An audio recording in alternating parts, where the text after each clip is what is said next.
জামাত ইসলাম সত্যের দল, ন্যায়ের দল, সততার দল।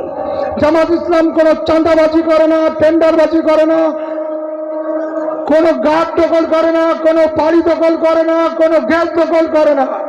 জামাত ইসলাম আমার সাথে যারা আছে তারা আপনারা কম বেশি চেনেন, আপনাদের এলাকার মানুষ।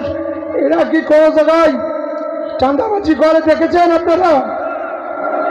তাই যদি না দেখে থাকেন, আপনাদের কাছে অনুরোধ করব, 12ই ফেব্রুয়ারির যে নির্বাচন, ওই নির্বাচনে আপনাদের বাড়ির মা বাবা বৌদিদের মাদের বলবেন 12 তারিখের নির্বাচনে দাঁড়িপাল্লায় ভোট দিয়ে সরকার গঠন করবে, দাঁড়িপাল্লার সরকার। আমি মনে করি যে এই সরস্বতী পূজা জ্ঞানের পূজা, শিক্ষার পূজা।